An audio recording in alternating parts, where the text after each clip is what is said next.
You're listening to Almost Beach Glass Interviews. I'm Gil.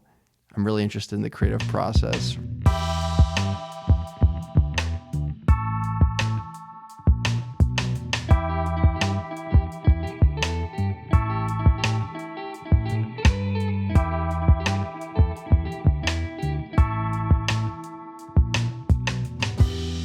My guest is bum-ba-da-bum-ba. Hi, my name is Ray, and I play guitar in a band called Mount Saturn. We live in Bellingham, Washington right now.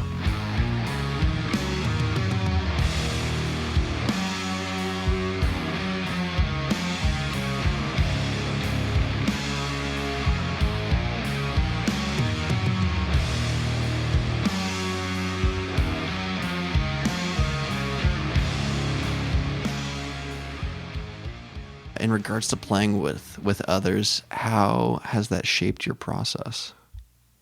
I think that's it's a really great question because I think it changes with every relationship because every human relationship is different and every creative relationship is different because it's a relationship based on trust.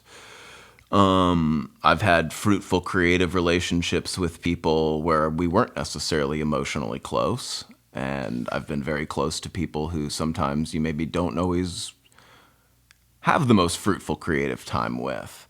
So that being said, how do you be able to recognize what's a creative connection and what's just an interpersonal one? Like, because it seems like they would overlap, and I mean, I think they certainly overlap, but I think that the key component is trust. Like, I've got projects with friends, and it's like, all right, if you're going to make this truly collaborative, are you sharing your lyrics with people? And I think that's always a step because at some point it's not that sharing poetry is any inherently harder than guitar riffs, but there's constraints that are placed on that: melody, timing, what you can mechanically accomplish. And I've always found it to be an interesting step when it's like, I'm going to show someone what I'm singing about while I'm still playing guitar. And inevitably, I don't find the things that I write in those situations necessarily to be emotionally moving because they're kind of fulfilling a mechanical function.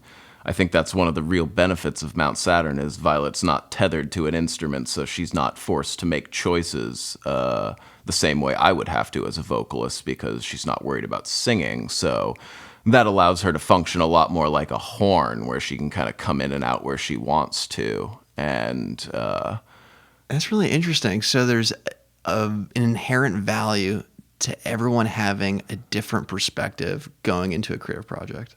yeah, I think that's really important. Like, I think you should certainly share some overlap or at least an understanding of what your common goal is. But I think you should always have maybe not competing mindsets, but I think discussions. Like I hear what you're saying because, of course, inherently you need to agree upon where, we're starting. But in regards to being creative and, breaking new ground, for lack of a better word, you have to make something new collectively. Yeah, I mean, my favorite things to jam on are ideas that I am responding to as opposed to initiating. When someone starts with a bass line or a drum pattern that I am not responsible for the gestation of, I'm always more excited because I am playing off the tangent. Whereas I'm familiar with my own creative processes. I know what riffs I'm gonna play. I know what keys and melodies I tend towards. But when someone throws you something, suddenly I feel like you're a couple turns farther into the maze and you've lost some bearings, and that's fine, but now you get to find yourself. And when you find yourself, I feel like there's an increased understanding. I hear what you're saying because it's not that you're creating your own world that, of course, you know how to navigate, being that you created it, but that you are putting yourself right on the front lines of your processing speed, and that is kind of that fight, flight, or freeze. What are you going to do in this context? And it's up to your brain. Are you going to make it make sense or not? Inevitably, the things that end up staying, that become songs, that become the emotional movements in Mount Saturn, are things that were created when you're working collaboratively and you got out of... I always talk about trying to get out of my own way mechanically. Like, I always talk to friends, musical collaborators, about needing to play for like 20 minutes before you actually start doing anything, to just get every mechanical idea out of your head. You tried them all, some of them worked, some of them didn't, and then once you've kind of run through all the things that you needed to check and see if they were valid or not, then you are in a headspace to try new ideas. It's like I've done a physical warm-up, I've done some mechanical contemplation. Now, what actually is the music? Not the idea of, I could construct a riff. But it's like, okay, now I can actually play and try to play with emotion as opposed to with a understanding of whatever mechanics or you were thinking. The symbolism of it too, being let's be dialed in, have a standard operating practice, and then throw it to the wind and, get that out of your system and then start responding to each other. Yeah, ultimately the musical moments that are satisfying are when you're looking around a room. It's like, wow, this is really going well. Like we're really selling this riff and this spontaneous composition. Dude, all right, I'm okay. Could you walk me through how a song maybe gets conceived in regards to kind of that responding that you were talking about? Yeah, I mean, I feel like Mount Saturn's music is generally relatively slow. It's kind of a languid unfolding. But I feel like the things that work, even though they're slow, they maintain their momentum. And I feel like that's essential for a part to know if it has legs. It's like some things you just can listen to because they have drive. And so would it start with like bass and drums, or could it be any instrument that would start that initial? I mean, largely it's based off of guitar riffs, but again, I spent a lot of time as a bass player, so I feel like a lot of the time what I end up writing as a guitar riff, I generally realize at some point is probably a bass part. That's so funny, because what I think you just said is that you create a part, your initial stimuli, to say for lack of a better word, introduce it into the melting pot, and then disassociate from it and go, that's no longer my part anymore. I'm not holding on to that. And then start responding to how other people are responding to you. Is that what you're saying? I think that's really accurate. And like a lot of my creative blossoming happened as someone who was largely playing bass. So I've always liked bands where bass was present in the mix, maybe not so much a Primus or something, but I always liked being able to hear where the bass player was in relation to the guitar, because then you get those moments where they align and where they skewer off, and I hear in my mind's ear exactly what you're talking about, like "Hey Joe" by Jimi Hendrix or something. Yeah, that walking bass line. But I apologize. Not at all, man. Like that's a great one. But yeah, I remember jamming with a buddy at one point, and he was playing some super cool fingerstyle blues thing, and he was a guy who generally played a lot of music solo, and that's a really interesting thing because when you're playing music alone, you're the whole band. And the minute you start involving more people, you all have to be part of the band, a percentage of the band. And we were jamming for a while, and it was fine. I could comp whatever changes he was playing. But then at the end, I was like, all right, man, we're going to play essentially what amounted to playing Paranoid or something by Black Sabbath. But because it's such a simple riff, we were playing and it locked together, and it was really interesting because he was like, holy shit, like what was that? And it's like, that's the power of each of us playing 50% of what we could and it adding up to 100% of the band.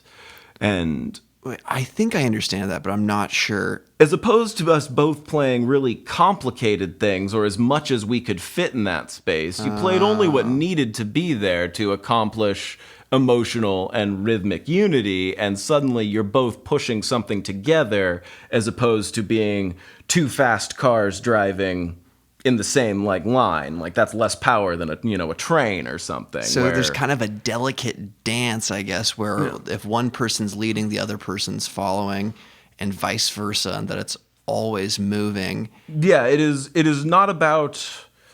It is not about always playing like as much as you could, but it's about playing for what is there. I had a guitar teacher 15 years ago, and I remember he was a jazz guy, great jazz guitar player, certainly infinitely better than I'll ever be.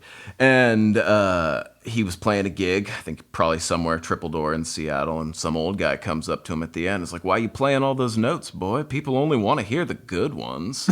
And I always just remember, laughing when I was a kid, hanging out with other guitar people. It's like, oh, that's one of those, funny guitar aphorisms you hear. But it's a real true statement. And it's like, you can do a lot. What guitar parts do people like, what can they sing? And it's like, people can sing Hotel California. People can sing Comfortably Numb. Like, down, down, down. It's like, that is the easiest like thing to do. And it is immediately emotionally affecting. It's like, play the good notes. And sorry. So what you're saying in principle makes so much sense in that everyone has their respective parts tonally, but when one is playing, at least from experience, some of that self-awareness kind of slowly goes away, and your ego is mixed into the situation.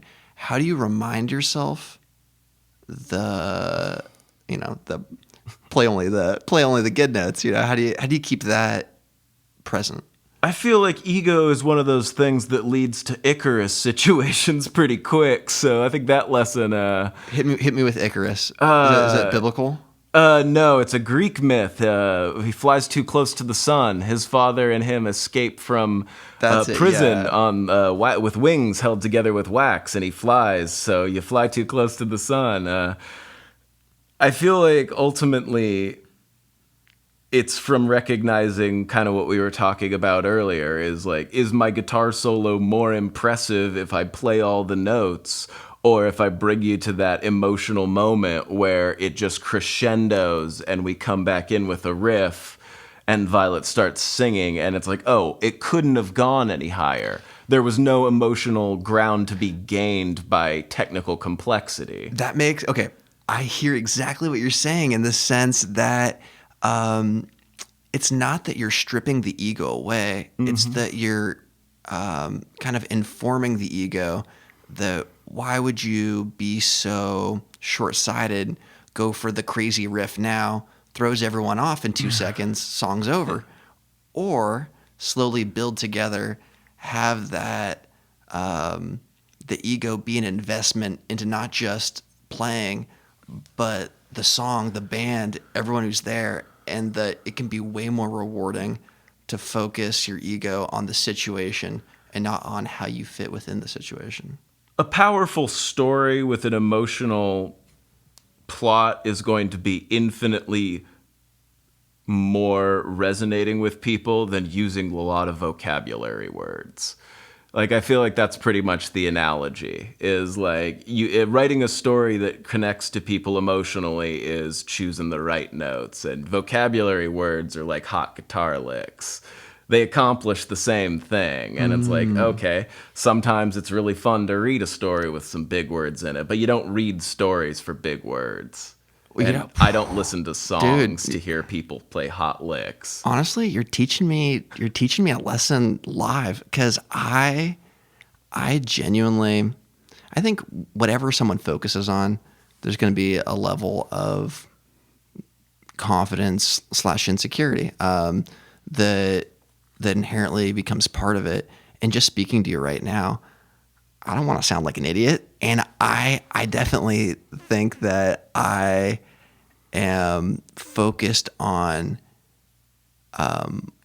what I'm saying, and that I definitely am, trying to have that balance of to have the conversation be more important than trying to say the right thing Yeah. I in the mean, moment. So it's nice that I could have the call to action to be right now.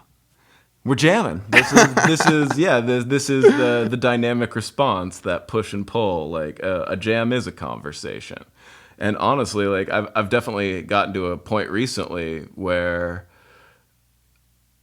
my success in blind jams has been higher now than ever before, or like situations where it's like, oh, I don't really know what we're going to play, and that comes from being a responsive listener. What's a blind jam? I mean, I'm just referring to like, hey, let's get together and play Okay, like something, no measurable as outcomes, opposed that to kind of like, deal. okay, we're gonna get together and play these 3 songs. Is like, because there's always Gotcha. that moment where you look at each other as like, well, gear's all set up, everyone's appropriately Dressed, no flip flops. mentally statused, and what do we do?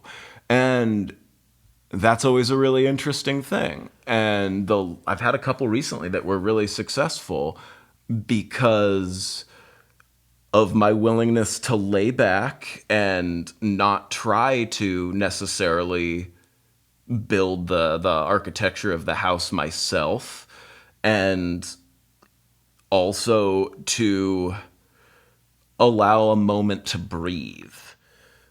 In Oh, when you say allow a moment to breathe, that makes me think, going real simple, when we're talking about that response time, that listening to it as a whole. How does one kind of start the flirtation of a jam Are you talking about with other people or within a song? with other people, in the context of, let's say everyone's on the same chord progression, playing super straight.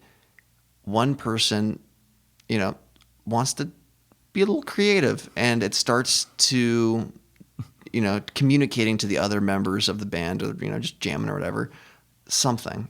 How do you, being that you're speaking about responding, how would you respond to that, but invest into the collective? I think that that's one of those things that really depends on the group of people.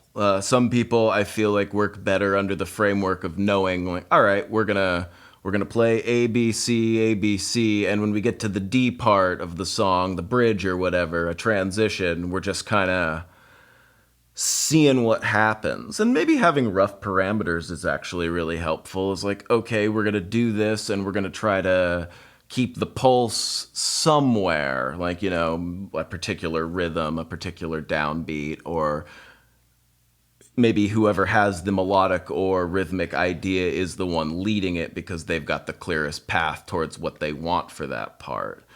And ultimately, I think it's, just try it. Like, it is. When you're saying hold on somewhere, the visual I get is gymnasts, because like they could be holding onto each other's arms, holding on to each other's ankles, and in a section of a song going to another section, just as long as that they're still holding on to each other.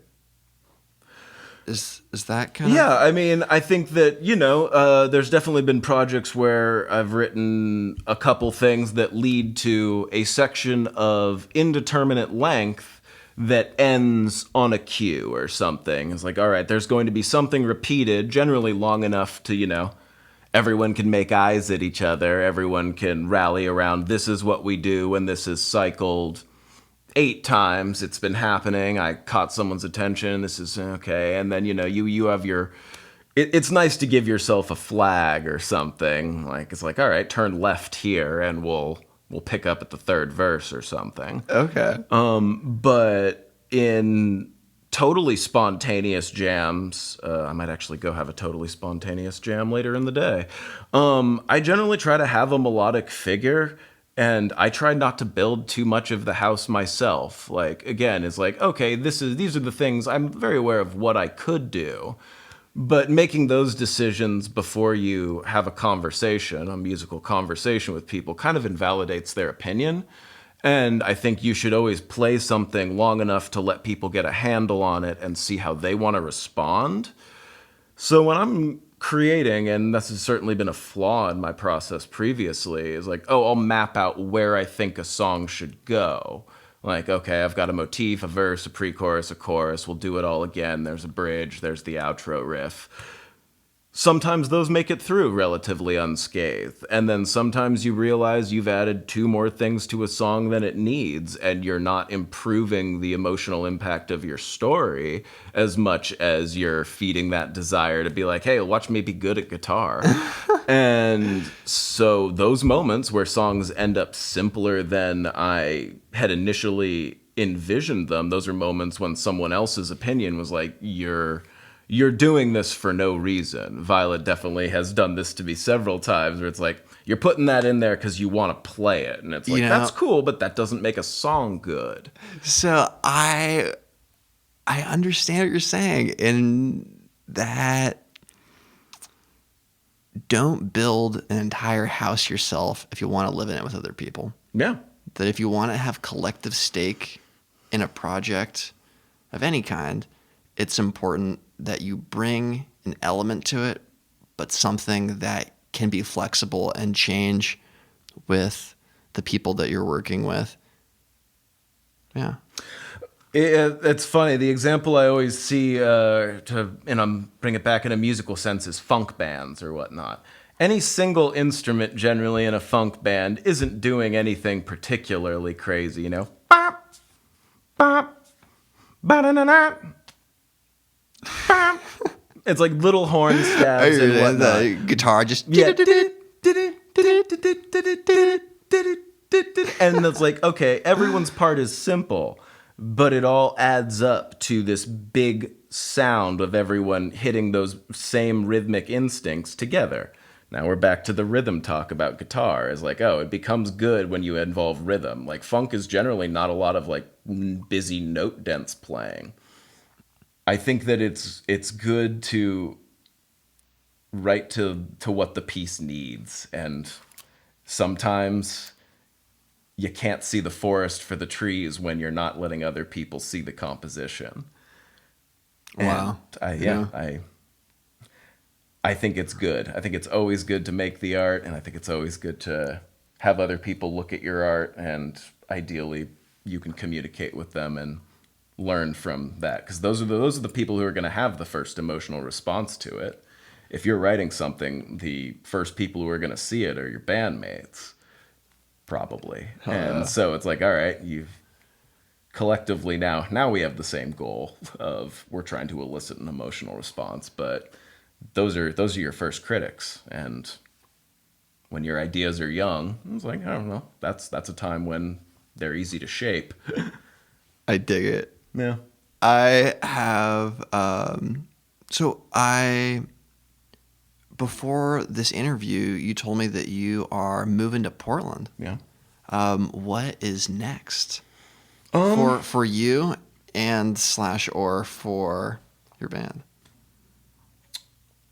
Violet and I will be relocating to Portland, and we will probably end up trying to play music still. We both enjoy playing music. I don't know if that will necessarily be as Mount Saturn or as something else, but I function best when I have a creative project, and I like to think I function best with multiples. I don't know if that's true, but I think that there's a really healthy creative ground in working with like-minded individuals, because having other people keeps you accountable to progress. Yes. Yeah. Like, I feel that wholeheartedly. Building songs on my computer, I've pretty much learned how to make a guitar make noise into a computer. Building songs with other people, I've put out 2 albums and get to play shows and have gotten to meet people that I consider heroes. And I like that a lot. So when you create with other people, the possibilities from that are exponential from making it with yourself on a computer, being that, the input is one person, digitally tickling themselves and then sending it to, whoever, many people that they know. But, 2 people, 3 people, 4 people, multiples that now you are connecting at a true network of each one of those people. Yeah. Yeah. Yeah, I always think it's worth showing it to people because you learn from the process of exposing whatever honesty is in your art. Like, and ideally, like the first time I got on stage, inevitably I was probably terrified. I mean, certainly the first times I was on stage as a child, I was absolutely terrified. But even when you're starting to do it because you want to play music, then at some point there's always that nagging sense. It's like, I did this because I want this. And I think that's one of those things that powers you through the first couple times. And then it becomes, I do this because I like this. And that is definitely where I'm more located now, is I enjoy the anticipation of getting to emotionally connect with people, with my bandmates, and share our stories. Dude, hell yeah. I fuck with it. So just to recap some stuff that I'm taking with me. One is do the technical shit, learn it, get it in your muscle memory, but then get it out of your system. And it's just the language. It doesn't mean you need the big words. It just means that you want to communicate. And that's how you're doing that. It's a crayon in the set. Sometimes it's nice to have burnt sienna, but you can probably draw your picture without it. Dude, burnt sienna sounds good to me.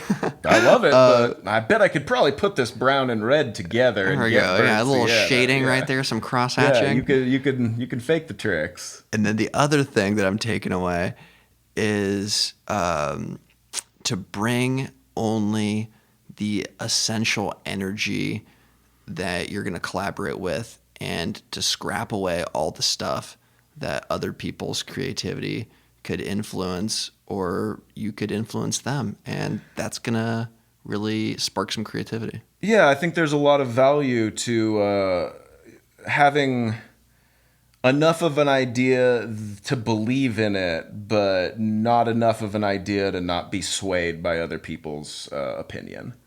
Oh, yeah. Dude, I think that faith in the self and the faith in other people to create something is super beautiful. And I think that you've rocked it, and I'm excited to see what you do next in Portland. And I just wanted to say thanks for coming on and hanging out for a little bit. Thank you so much for chatting with me, Gil. I've had a blast.